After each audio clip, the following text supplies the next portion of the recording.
estuvimos viendo sobre las cosas que ya era solamente sobre el tema de la oración, ¿cierto? El discípulo sabe que puede hablar con su Padre Celestial, ¿cierto? O sea, que no era solamente como que Dios es una persona así alejada, no. Pues luego comienza, obviamente, pues por el contexto en el que estamos, no sabemos todos cómo comienza el Padre nuestro, ¿cierto? Comienza diciendo a Dios no como, es que es alguien alejado, no, es como Padre. O sea, uno nos llama papá cualquiera, ¿sí? Entonces es alguien que es cercano, ¿sí? También decía que el discípulo sabe que el Padre Celestial responde a sus necesidades, porque ¿qué sería en el Padre nuestro? Que nos dé el pan nuestro de cada vez, ¿cierto? ¿Cierto?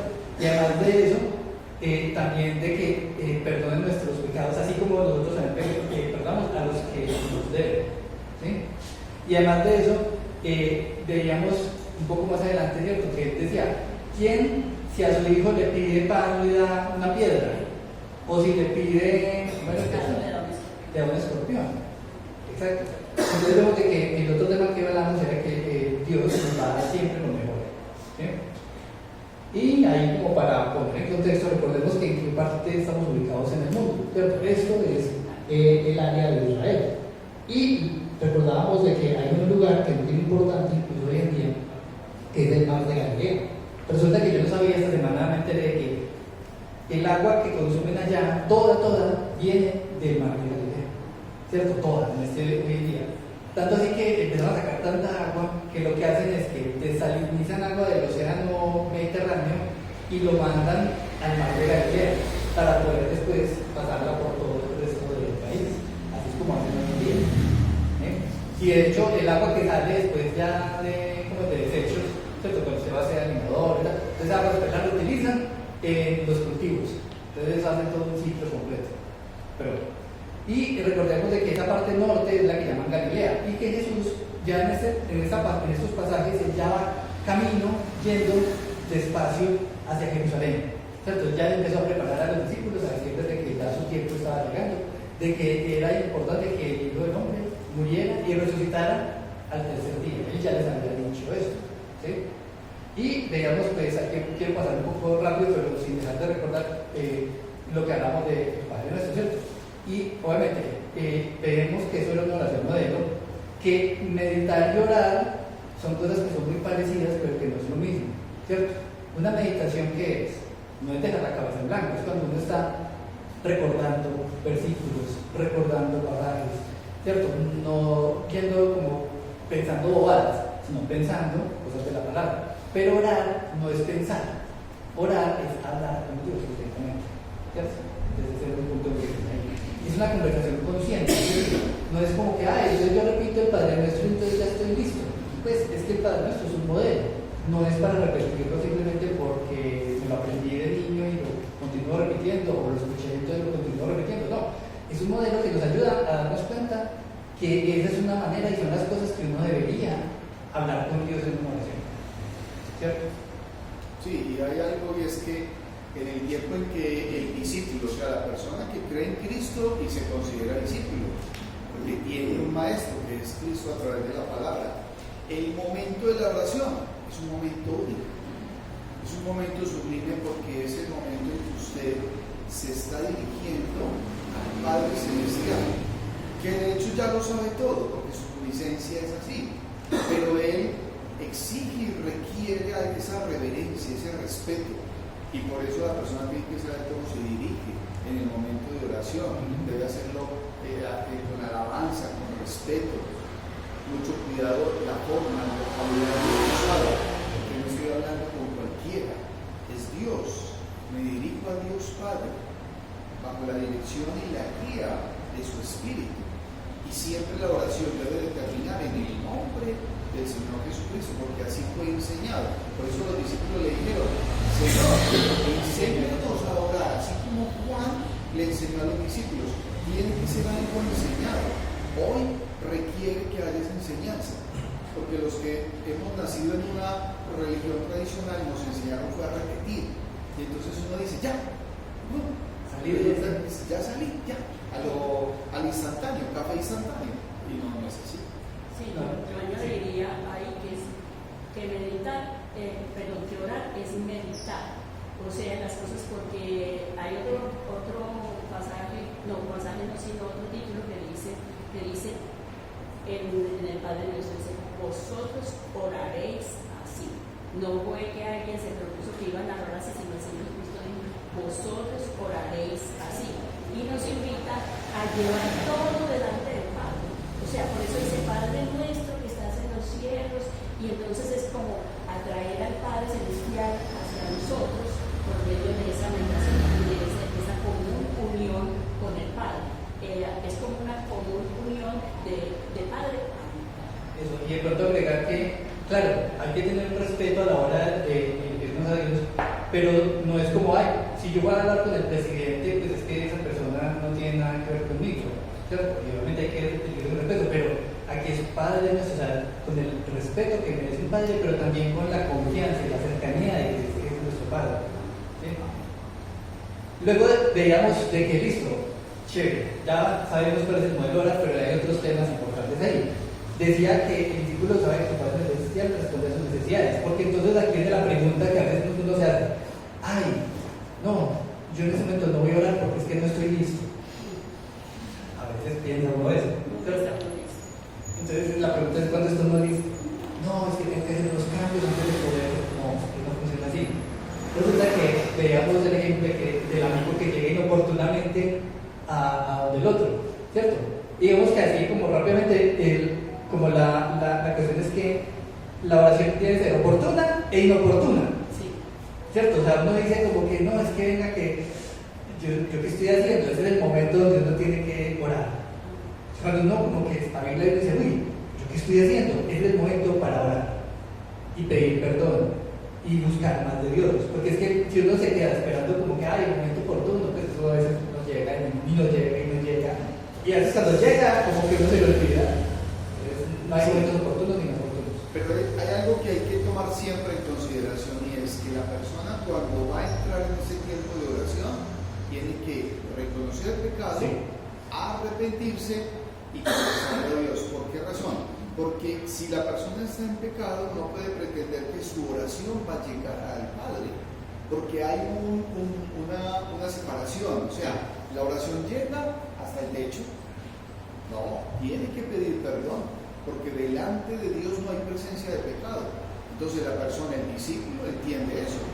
Y si hay alguna circunstancia o una situación en la cual yo sé que he cometido y que he ofendido a Dios en algo, he cometido pecado, entonces tengo que estar, es lo que se llama estar a cuentas. Estar a cuentas. Sí, porque es como cuando yo llego y ofendo a mi mamá. Entonces quiero ir y llegar, y le he maltratado, le he dicho algo, y quiero llegar como si nada hubiera pasado. No, sí, hay que pedir perdón. Y aquí viene la cuestión. Y perdón, dice, y perdonan sus pecados porque también nosotros perdonamos a todos los que nos deben, ¿cierto? Eso es una cosa de que efectivamente, al momento de que yo me doy cuenta, es como que yo también tengo que hacer, si lo quiero hacer de manera honesta, ¿cierto?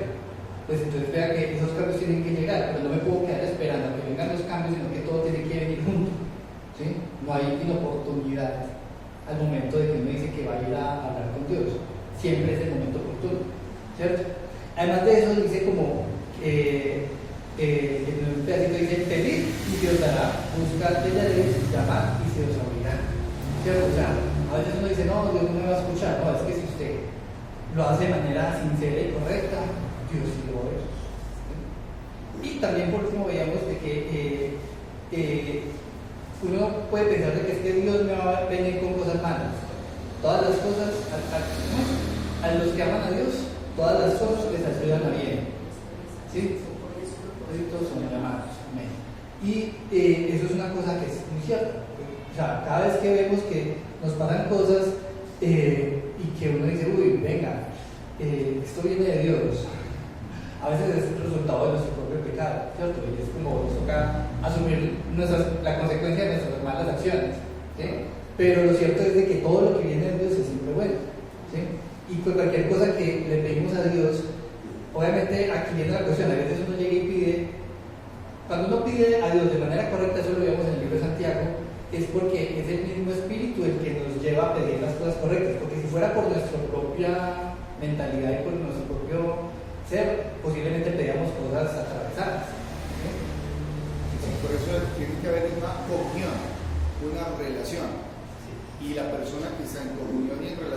el Señor espera en el Señor y espera la voluntad de Dios, y el Señor a sus hijos los va a bendecir.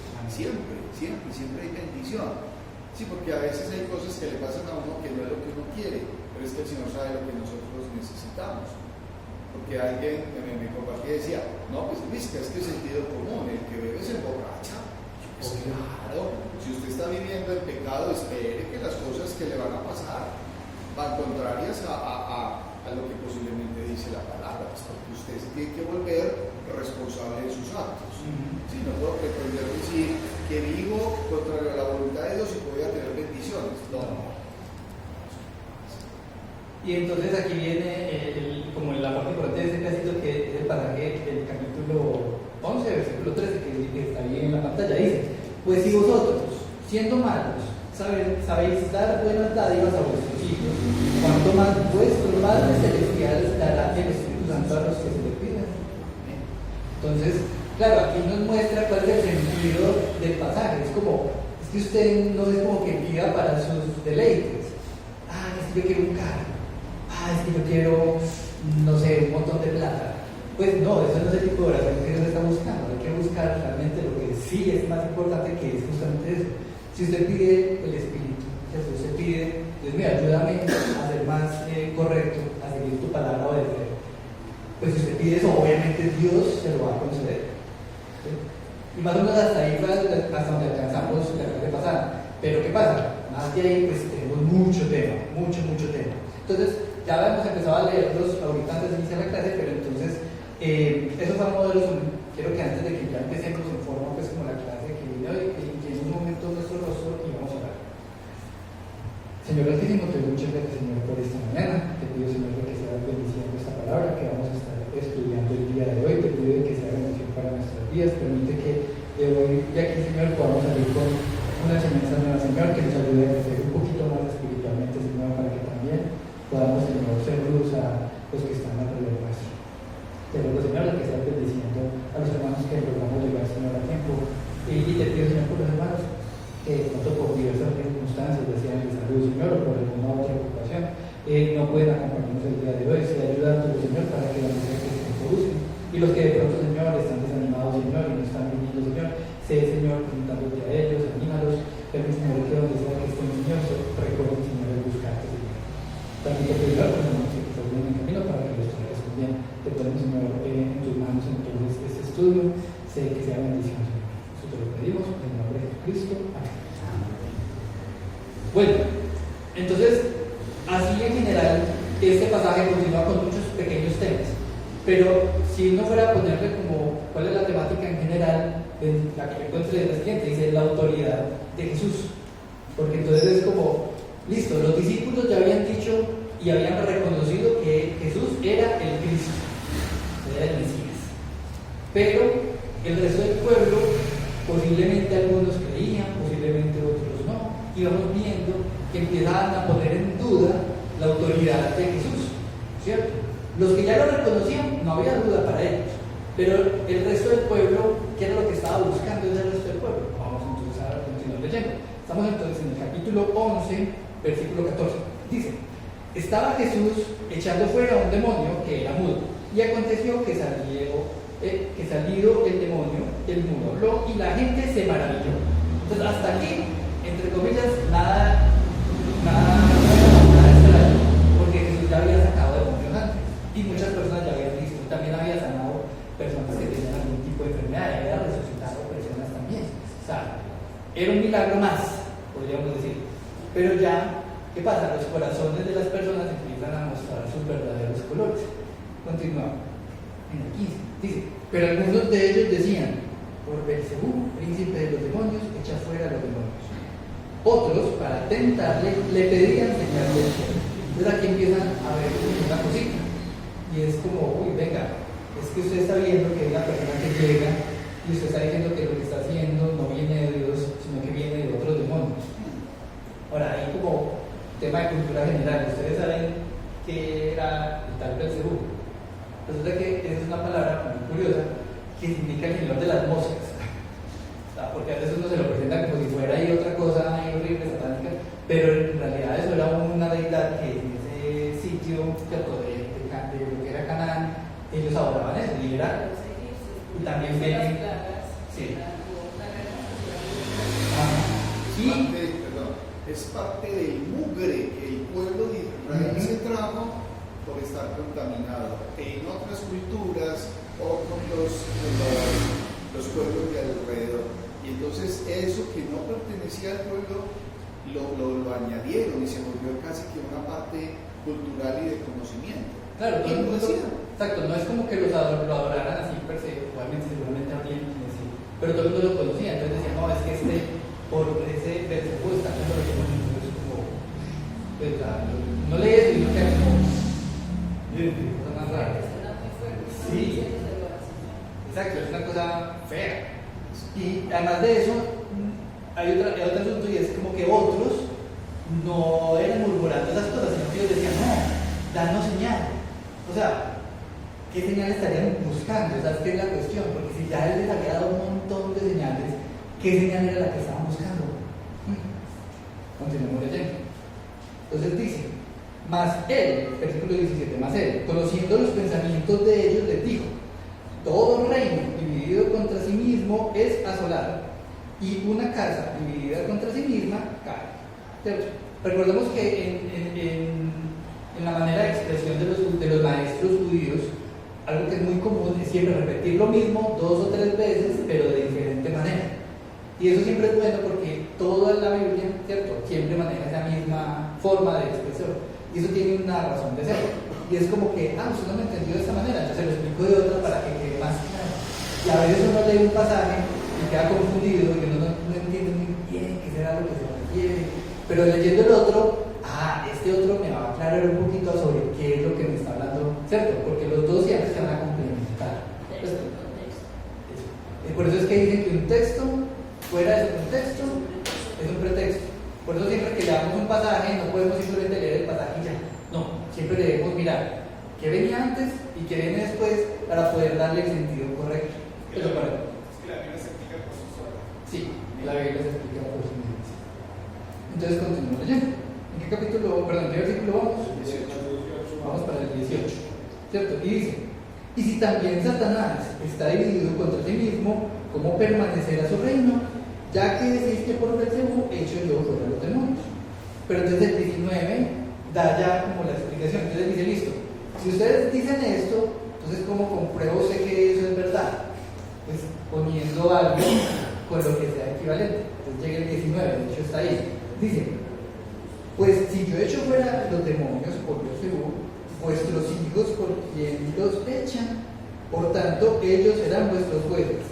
De una vez los desarmó. Es como, ustedes están diciendo entonces sus hijos también son culpables, porque entonces esa es la cuestión. Si ellos empezaban a calumniar de esa manera, entonces no solamente estaban juzgando a Jesús, sino a todos los que estaban siguiendo a Jesús. Porque es que los discípulos, recordemos que ellos tenían 12 apóstoles, pero también habían más discípulos. De hecho, habían enviado a 70 personas y a París, para que fueran y predicaran en los diferentes pueblos. Y entonces, si estos echaban demonios, entonces esos también iban a ser culpables, pero esos eran hijos de esos que estaban calumniando. Complejo. Sí, verdad. Hay una persona que da una explicación muy práctica de eso y él dice, es que un demonio no va a echar fuera a otro demonio. ¿Por qué? Porque son amigos. Porque son amigos, porque forman parte del combo, porque tienen un mismo propósito. Entonces no lo va a echar, o sea, él no va a ir a sacar afuera a otro, no lo va a hacer. Es realmente tiene que venir de parte de Dios. Por eso el Señor dice, es que ese no es un reino dividido, ellos van en la misma dirección. Terrenalmente es como cuando dicen, es que hablamos el mismo idioma, o más aún, es que entre bomberos no nos pisamos la manguera. ¿Por qué? Porque tienen un propósito. Entonces un demonio que está atormentando a este muchachito, ¿cómo va a ir otro a decirle eso? Pues por eso el Señor le dice, ¿dónde? Eso no es así. Eso es lo que son unos descarados, unos sinvergüenzas. Sí. Y claro, continúa en el 20. Dice, mas, si por el dedo de Dios echo yo fuera los demonios, ciertamente el reino de Dios ha llegado a vosotros. Entonces, hermanos, aquí ya con eso, básicamente, argumentalmente ya los desarrolló. Pero él no se queda ahí, él continúa, ¿cierto? Y los datos, recordemos lo de que hablamos del ejemplo, de que cuando uno quiere tener un sentido más profundo, se repite lo mismo en diferentes palabras. Entonces llega y dice en el versículo 20, perdón, en el 21, dice: cuando el hombre fuerte, armado, guarda su palacio, en paz está lo que posee. Entonces, como ve, ¿por qué no estaba hablando de ese ejemplo tan raro? Sigamos. Dice el 22: pero cuando viene otro más fuerte que él y le vence, le quita todas sus armas en que confiaba y reparte el botín. Ah, vean, ese ejemplo está muy interesante. ¿Eso qué quiere decir? Quiere decir que el que sea más fuerte siempre va a prevalecer sobre el que está más débil. Hasta ahí, eso es algo muy genérico, algo que es como obvio, ¿cierto? Es el poder. Pero entonces vamos a ver, porque es que resulta que la aplicación va a depender dependiendo de a quién pongamos como ese hombre fuerte, ¿cierto? Entonces llega y dice el 23, dice: el que no es conmigo, contra mí es, y el que conmigo no recoge, desparrama. Eso es un versículo que así solito, es fuerte, porque entonces era como venga. De hecho, los discípulos ya le habían preguntado a él sobre unas personas que también echaban y echaban demonios en nombre de Jesús, pero no eran parte del conflicto pues, de los discípulos. Y Jesús les dijo como que no, déjenlos trabajar, que es que ellos igual van a estar trabajando en pro del reino, ¿cierto? Sí, aquí hay dos ambientes que son la luz y la oscuridad. El Hijo de Dios anda en la luz verdadera, a través de la palabra y a través de todo lo que hace. Cuando un Hijo de Dios que anda en luz está andando posiblemente en oscuridad, entonces no es así, ¿no? Porque entonces está hablando un idioma diferente. Y aquí el Señor que dice: oh, es que el que no es conmigo, contra mí es, ¿sí? Y el que conmigo no recoge, desparrama. Usted o sirve a Dios o le sirve al diablo. No puede servir a ambos. No, el Hijo de Dios va bajo una directriz, no fomenta el pecado por ningún lado, no adorna ni suaviza el pecado, no, tranquilo, no. Lo coge y dice: es que el que no está conmigo está contra mí. Por eso hay un manual establecido, por eso está la Biblia. Por eso tenemos, el creyente tiene que tener firme, y la Biblia dice. Sí. La Biblia dice. Pero acá que lo que pasa es que ese versículo cae ahí como que no tiene ningún sentido, pero entonces tenemos que seguir leyendo para encontrar a qué es que es la. Porque primero nos viene con un nombre fuerte, y el ejemplo puede ser nombre fuerte. Luego nos dice que no está con él, ¿cierto? Antes del contrario, desparrama, es decir, deja tirar y es como dejar perder, ¿sí? Pero continuemos, vamos en el 24, dice que entonces ya es como una especie de parábola que él empieza a nombrarles. Y dice lo siguiente, el 24 dice: cuando el espíritu inmundo sale del hombre, anda por lugares secos buscando reposo y no hallándolo, dice: volveré a mi casa de donde salí. Ah, esa aquí viene la cuestión. ¿Quién es el hombre fuerte entonces? No, el hombre fuerte es cuando porque miremos otra vez el anterior, en el 20, no, en el 21 dice: cuando el hombre fuerte armado guarda su palacio, en paz está lo que posee. Ah, pero entonces aquí ya nos viene con el ejemplo del 24 del demonio al que sacan y por allá se aburre y no encuentra qué hacer y dice: ay, puedo volver a las mismas. Y exacto, cuando regresa, entonces aquí viene la pregunta: ¿qué es lo que se tiene que encontrar? ¿O qué debería encontrarse? La casa ocupada por el hombre. Exacto. Pero cuando dice: venga, que es que, sí, ¿qué pasa si no hay un hombre fuerte ahí para cuidar? Entonces vamos a ver qué es lo que pasa. Versículo 25. Dice: y cuando llega, la halla barrida y adornada. No, porque es que cuando sale uno dice: venga, que es que tengo que organizar mi vida. Y uno empieza a organizar la vida. Pero cuando va a volver, porque aquí viene la cuestión, es que uno dice: no, ya se fue y no vuelve. Al contrario, va a volver, es que lo va a intentar. La herramienta preferida es la tentación. Claro. Y está a la vuelta del esquina. Claro, sí. Entonces aquí viene la cuestión. Querámoslo o no, eso es una realidad. ese demonio va a volver y va a tratar de volver, él lo va a intentar. Pero entonces ya depende si va a encontrar al hombre fuerte o no lo va a encontrar. Y entonces cuando no lo encuentra, esto es lo que pasa. Dice el 25, y cuando llega la haya barrida y adornada, 26. Entonces va. Eso, y toma otros 7 peores que él. Y entrados moran allí. ¿Y qué pasa? Y el postre estado el hombre viene a ser peor que el primero. ¿Por qué? Porque encontró la casa bien arreglada, sacó todo lo que era del Señor, ya ahí no hay nada que le estorbe, sacó las cosas del hombre fuerte.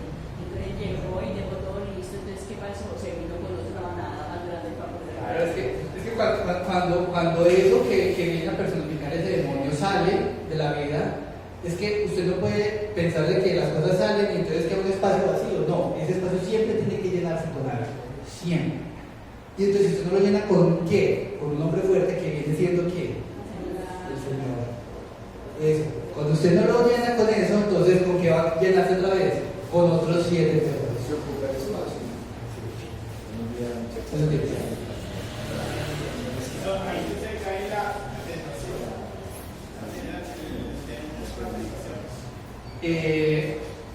Va a hacer muchas cosas. Va a hacer muchas cosas. Podemos pensar que con todas las sensaciones, pero también pueden ser cosas ajenas o puede ser la propia concupiscencia que tenemos. Claro, es que hay algo, hermanos, y es que terrenalmente seguimos viviendo. Terrenalmente. Mire, en la práctica, pues hoy no está un personaje, todavía no ha llegado, que se llama Wellington. Wellington lleva 5 años de sobriedad. Salió de la edad de los muchachos. Y muchos de nosotros ya lo conocimos a Wellington. Entonces Wellington aparece, muchas veces viene con su casco y sus cosas, ¡brum! Entonces camina, se sienta cuando yo estoy acá. Entonces yo lo miro y le doy gracias primeramente al Señor. Yo digo, Señor, nos permitiste ver un milagro, el cambio de este hombre. Entonces yo miro a Wellington y le pregunto siempre, Wellington, ¿hasta cuándo vas a estar en sobriedad? Porque ya estás sobrio. ¿Hasta cuándo vas a estar en sobriedad? Entonces Wellington me mira, se ríe y dice, hasta que sea obediente a lo que la palabra de Dios me manda. Luisca, no tengo dónde esconderme, porque Dios todo lo sabe, todo lo ve, todo lo escucha. No tengo dónde esconderme ya. No sé. Y a veces ha tenido tentación de ir a tomarse una cerveza y dice, ¿dónde? Si es que el Señor me ve. Y el día que yo tomé una cerveza, estoy abriendo la puerta y vuelvo y recaigo. Y voy a ir mucho más abajo de lo que estaba. Entonces, no es solamente uno, ya son 7. Por eso la persona, el individuo que ha nacido y que ha creído en Cristo y que va a hacer un cambio, tiene que estar atento, con los ojos abiertos y los oídos despiertos, porque la tentación no va a faltar. Porque este mundo perdido, el vicio no se ha desaparecido, al contrario, ha crecido. El consumo ha crecido, las tentaciones están ahí, pero el creyente tiene que estar aferrado al Señor, protegido, porque el Señor protege a sus hijos, pero no puede bajar la guardia. Por eso se tiene que congregar, por eso tiene que leer la palabra de Dios, por eso tiene que orar, se tiene que alimentar. Es que es un tema de nutrición, o si no es un desnutrido, un langaruto, que va a sufrir. ¿Ustedes han hecho alguna vez ejercicio? ¿Qué pasa si uno deja de hacer ejercicio? Empieza, al principio como que no pasa nada. Y después empieza uno ahí todo de lucho y dice, venga, yo cargaba esto antes y ya no me da la fuerza para cargarse. Así es, tal cual. Eso es una cosa diaria. Así como la gente que hace ejercicio tiene que hacer ejercicio de manera constante para mantenerse, así también tenemos nosotros que mantener a ese hombre fuerte, es decir, tenemos que mantenernos nutridos de la palabra. Entonces, hermanos, vamos a entrar en el capítulo 11 y justamente apenas termina esta parte, claro, es que el mensaje es poderoso. Y ahí mismo una señora se levantó y hizo un pequeño paréntesis, dice el versículo 27 del capítulo 11, dice, mientras él decía estas cosas, una mujer de entre la multitud levantó la voz y dijo, bienaventurado el vientre que te trajo y los senos que mamaste. Y él dijo, antes, bienaventurados, ¿quiénes? Los que oyen la palabra de Dios y la guardan. Pero ese guardar no es, venga que la guardo en un cajón, no. Guardarla es como atesorarla, como cuando usted dice, venga, que esto es muy importante. ¿Sí? Entonces, claro, ahí le voltea la arepa a la otra señora que salió así toda mal. Pero entonces, claro, es porque ¿qué pasaba? Lo que estaba buscando Jesús no era que le echaran flores a él por echarle flores, no, lo que él estaba buscando era que hubiera un cambio real en las vidas de estas personas, ¿cierto? Porque además de eso, recordemos que ellos no solamente murmuraban, sino que algunos que pedían señales. Ahí decía que pedían señales.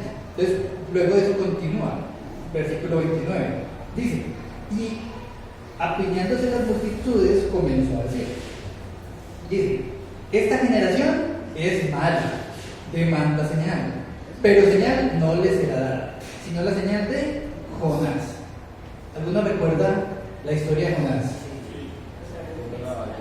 Se lo comió una ballena. ¿Y por qué? Desobediente, porque fue desobediente. ¿Y qué era lo que tenía que obedecer?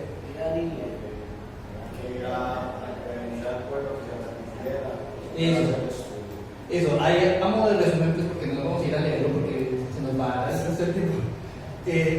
La historia es la siguiente, resulta que Jonás es una persona que es un profeta, de hecho es uno de los que llaman profetas menores, pero son menores ¿por qué? No porque sean menos importantes, simplemente porque los libros son más cortitos. Los profetas mayores son los que los libros son más largos, ¿sí? Los profetas menores son los que los libros son corticos. Y Jonás, Dios le dice, usted tiene que ir a un lugar que llaman Nínive. ¿Dónde queda Nínive? Era la capital de Babilonia. Era la capital de Babilonia, ¿cierto? Que hoy en día quedaría más o menos por donde queda Irak, por donde queda Irán, más o menos por ese lugar, no estoy seguro en cuál de los dos países hoy en día quedaría, pero más o menos por esa región ahí. ¿Y Nínive era un lugar bien o más bien como mal? Mal, ¿cierto? Y Dios le dice, Jonás, usted le tiene que ir a predicarle a esa gente para que se arrepienta. Y Jonás, en vez de ir hacia la derecha, él cogió para la izquierda. Entonces, ¿qué hay a la izquierda? A la izquierda hay un mar. Entonces, lo que hizo fue que agarró un barco y dijo, me voy a ir lo más lejos que me dé. ¿Cierto? Algunos dicen que su objetivo era llegar casi hasta España, o sea, lejos. Él, en vez de ir de para donde tenía que ir, se fue para el otro lado. Y por esa desobediencia, les llegó una tormenta. Y no fue hasta, sino que los del barco lo echaron al mar, que la tormenta se paró. Y un pez se lo comió. Y aquí viene la cuestión, ¿cuánto tiempo duró él metido en ese pescado? 3 días. Y al tercer día dice que el pescado lo botó y entonces ya con eso, ahí sí, Jonás obedeció y se fue y predicó a Nínive con la fortuna de que los de Nínive le pararon bolas y dijeron, uy venga, si tenemos que arrepentirnos. Y luego de eso, ¿qué pasó con Jonás? ¿Se puso muy contento? No, se enojó. Y él dijo, es que yo sabía que si yo iba a predicar se iban a arrepentir y él no quería que se arrepintieran. Es que hay unos personajes bien interesantes para estudiar, ¿cierto? Pero resulta que la señal particular que habla aquí el Señor Jesús era la de los 3 días. Entonces nosotros continuamos leyendo. Dice, porque así como Jonás fue señal a los ninivitas, también lo será el Hijo del Hombre a esta generación. Y luego nos dice otra. Dice, la reina del sur se levantará en el juicio con los hombres de esta generación y los condenará. ¿Cuál era la reina del sur? La reina Saba. ¿Y a quién le tocó esa señora? ¿Al rey qué? Salomón. Y Salomón fue el rey número ¿qué de Israel? En orden pues de reinos.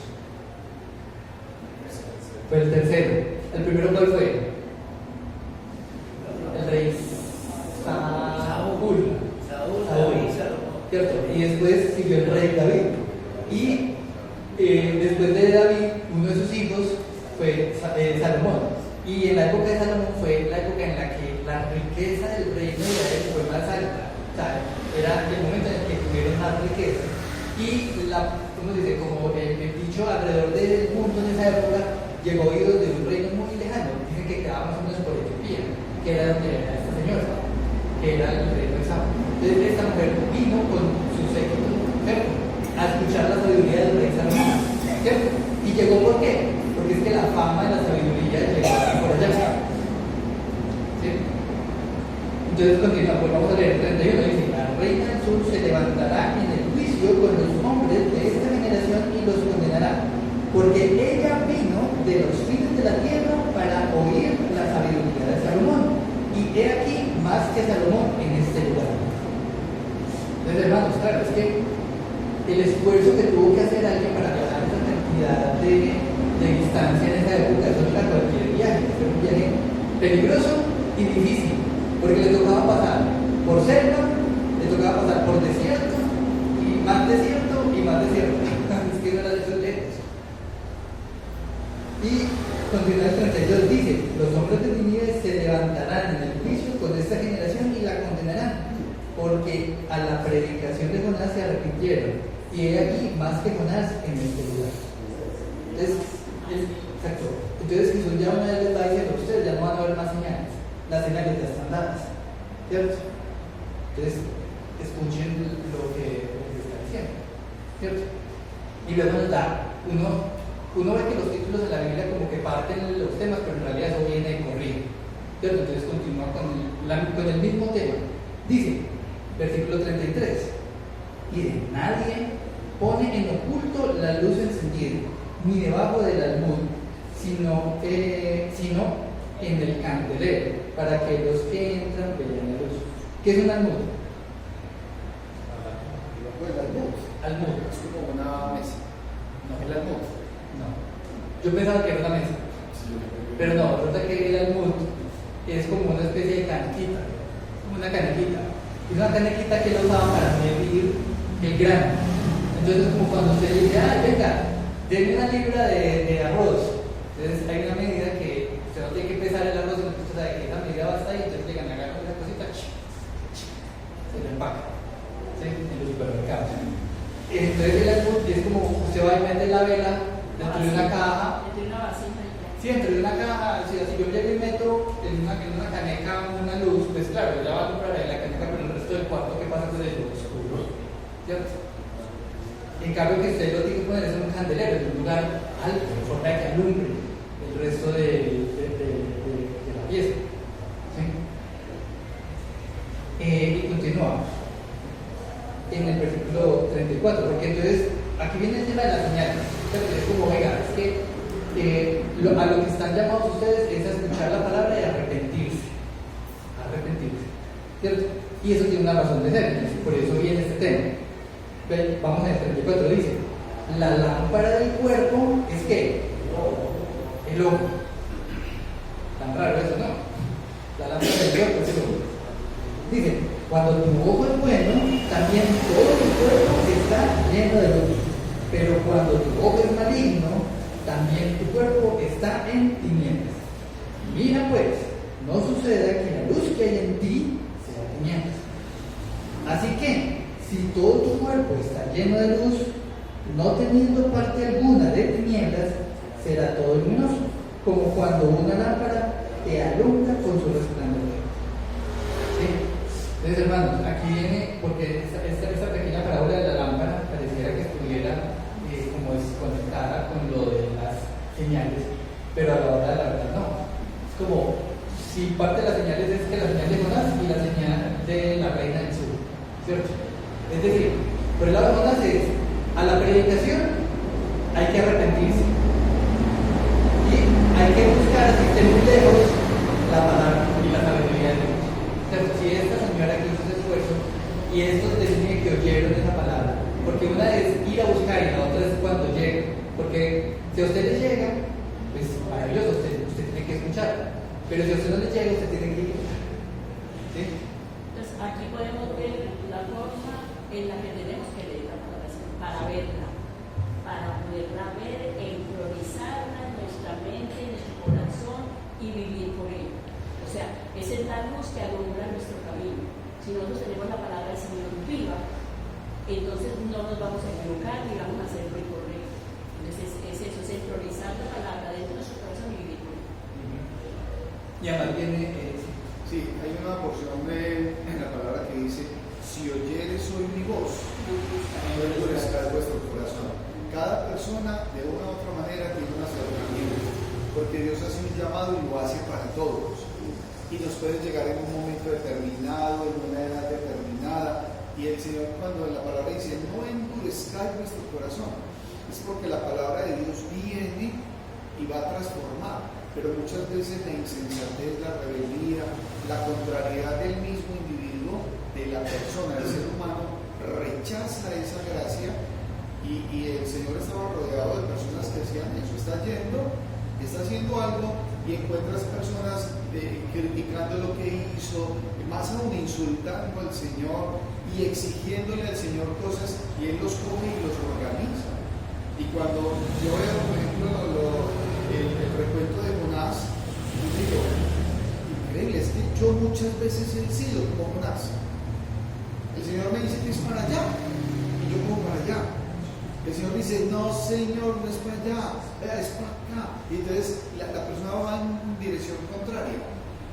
Y cuando llega el Señor aclara, y la persona dice, no, es que yo no quiero el Evangelio de Cristo, yo quiero es mi propio Evangelio. Yo voy caminando conforme a lo que yo quiero y lo que pienso, y se va a dar duro. Y el Señor no quiere eso. El Señor quiere es que haya bendición, bienestar para sus hijos, que procedan al arrepentimiento. El propósito principal de Dios es la salvación, que seamos salvos a través de Cristo, no hay más. Listo. Ahora les hago una pregunta. ¿Ustedes cómo creen que la gente este mensaje lo cogió como ven, así? ¿O antes de encontrarse lo hicieron mal? Vamos a ver. Entonces continúa el versículo 37. Dice, luego que hubo hablado, le rogó un fariseo. Aquí en paréntesis, ¿los fariseos eran qué? ¿Gente respetable o gente que era duro? En ese momento. En ese momento. Respetable. Era gente respetable. O sea, literal, es como cuando usted dice, uy, vean, es que yo necesito que esta gente esté más, como de que le daban suficiente honra. O sea, un fariseo en esa época no era cualquiera, era alguien respetable. Hoy en día, pues ya tenemos como que la palabra suena como es que fariseo, estamos ofendiendo. Pero en esa época no, en esa época los fariseos eran personas como, uy, sí. Como cuando, no sé, hoy en día se me ocurre como, el magistrado no sé qué, es como, que es como alguien importante. Y Pablo era fariseo, el fariseo. Estudiado. Sí, entonces claro, los fariseos eran personas estudiados y fuera de eso eran personas que tenían un estatus, ¿cierto? A nivel espiritual, entre comillas. Y vamos a ver por qué. Entonces vuelve y le voy a decir. Luego que hubo hablado, le rogó un fariseo que comiese con él, y entrando Jesús en la casa, se sentó a la mesa. Recordemos que ellos tampoco invitaban a cualquiera a comer. Ellos invitaban a personas también con buen estatus a comer, o sea, no cualquiera iba a comer. Pero pasa una situación muy curiosa. Digo, el fariseo, cuando lo vio, se extrañó que no se hubiese lavado antes de comer. Y aquí es importante anotar por qué eso del lavado se vuelve como raro. Resulta que a nivel religioso había unos mandamientos que le decían a los sacerdotes que debían siempre, después de tocar cosas, irse a lavar. Pero son llamados los sacerdotes. Resulta de que estos fariseos, por verse como entre comillas más espirituales, cogieron el vicio de que ellos por todo se lavaban. Entonces llegaban y se lavaban, y se lavaban, y se lavaban. Y eso se volvió ¿qué? Eso se volvió un tema que era religioso. ¿Cierto? Era como una especie ahí de rito. Un mandato de hombre. Exacto, no era un mandato que la Biblia les hubiera dicho. Obviamente ellos sí se lavaban las manos antes de comer, pero eso no era un lavado de que, ay, que tiene las manos sucias, no, eso era un lavado simplemente un ritual, ¿cierto? Por eso él dice, pero entonces, ¿por qué no está siguiendo ese ritual? ¿Cierto? Para ellos ya lo habían normalizado, pero entonces por eso es que es como la extrañeza, como para darle contexto. Continuemos, versículo 39 dice, pero el Señor le dijo, ahora bien, vosotros los fariseos limpiáis lo de fuera del vaso y del plato, pero por dentro estáis llenos de capacidad y de maldad.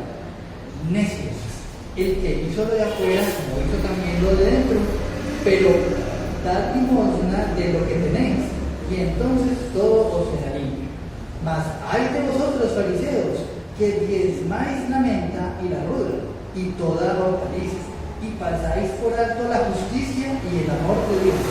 Esto os era necesario hacer sin dejar aquello. Entonces, aquí llega y le jala las orejas.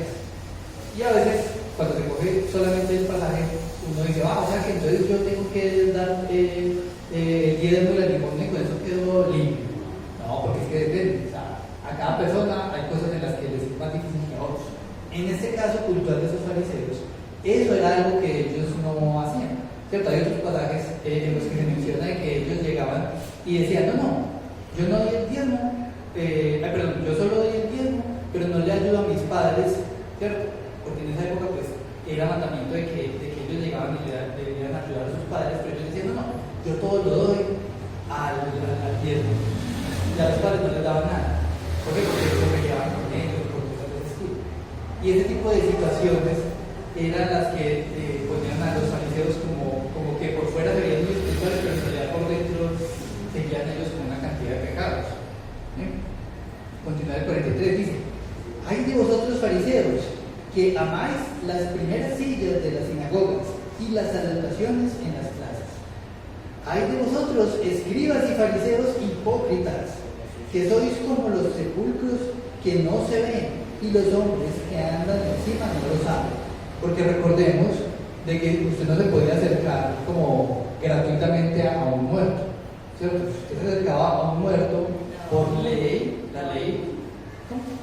Sí, quedaba inmundo por ley. Usted tenía que durar un tiempo separado y tenía que lavarse y tenía que purificarse. Eso sí lo decía la ley. Entonces Jesús compara a esos fariseos como sepulcros blanqueados. Es como la gente cree que caminando por donde está usted están bien, pero lo que no se dan cuenta es que están cerquita a un muerto. Eso es ofensivo. O sea, esa gente se ofendió. Sí, y eso es parte de lo que era esa ley establecida para el pueblo de Israel. El Señor lo hacía por un tema espiritual, pero también un tema de higiene, de cuidado. Claro, es que nuestra cultura no hace eso. Una persona muere y obviamente las personas marcan una distancia dependiendo de cómo, porque si es una enfermedad, entonces el ataúd queda cerrado. Pero hay personas que pueden, en un momento determinado, si es un familiar, entonces se despiden del otro o algo. Pero es algo cultural.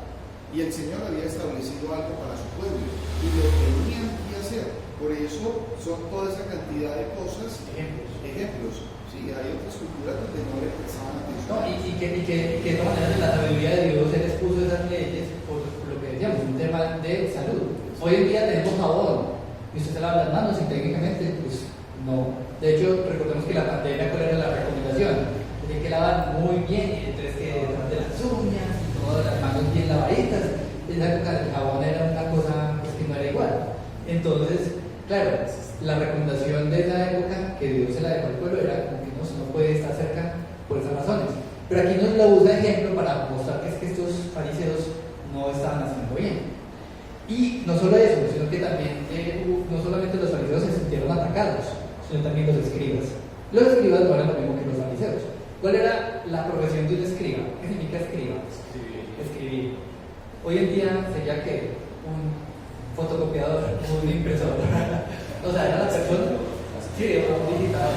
¿Cierto? Era la persona que decía, venga, que es que yo tengo este libro y para hacer una copia, alguien tiene que escribirlo.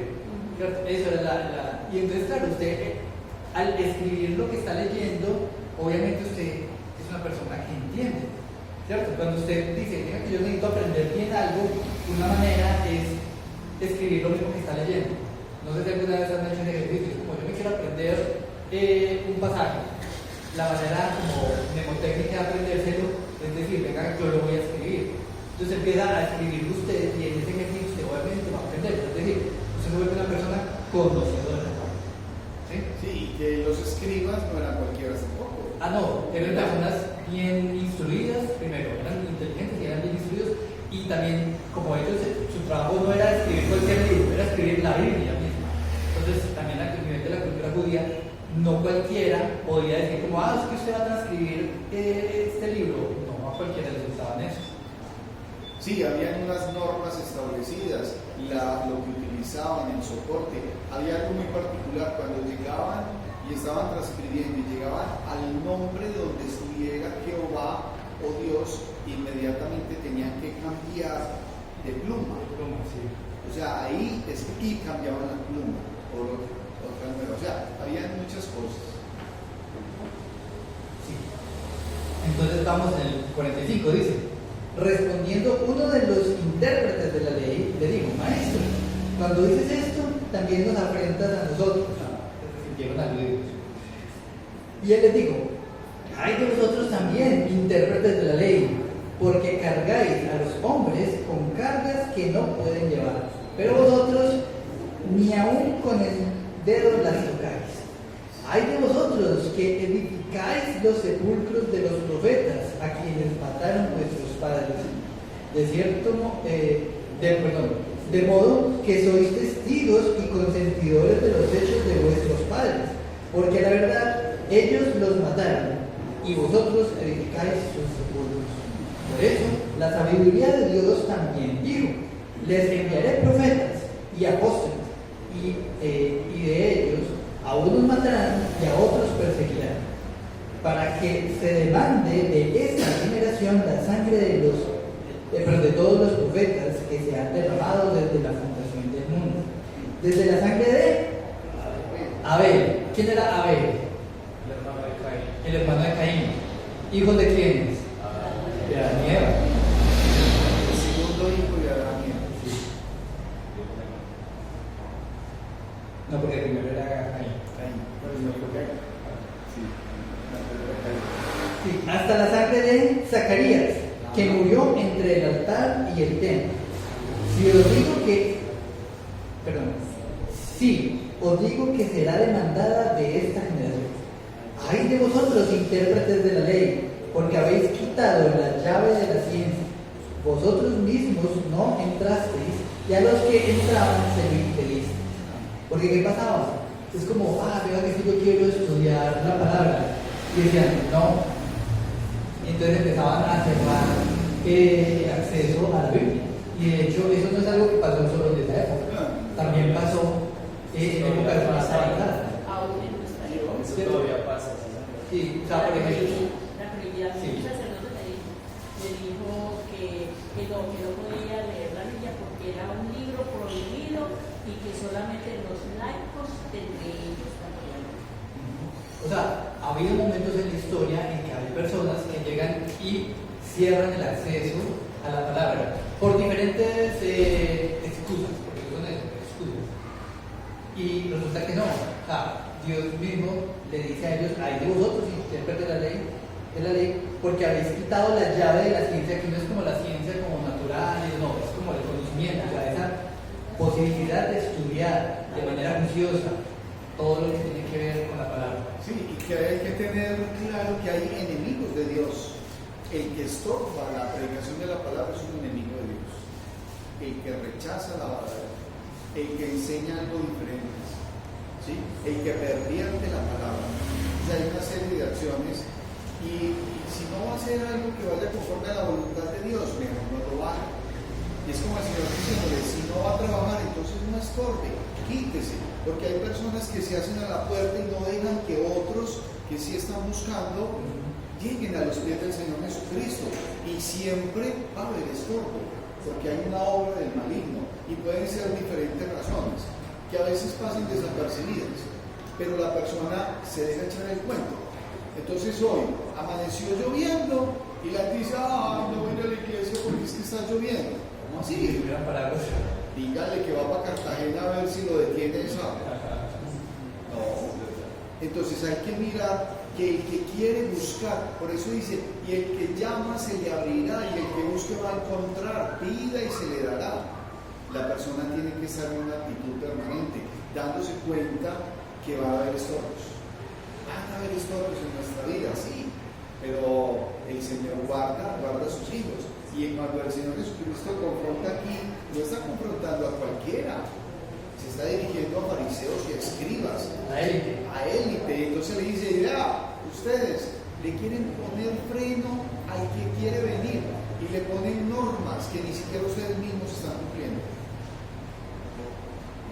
Sí.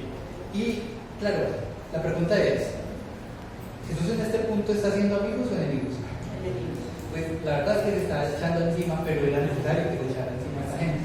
Y de hecho, en los versículos que siguen, vamos a seguir estudiando un poquito de eso. Pero entonces, para terminar el capítulo, los últimos dos versículos dicen: diciéndoles él estas cosas, los escribas y los fariseos comenzaron a estrecharle en gran manera y a provocarle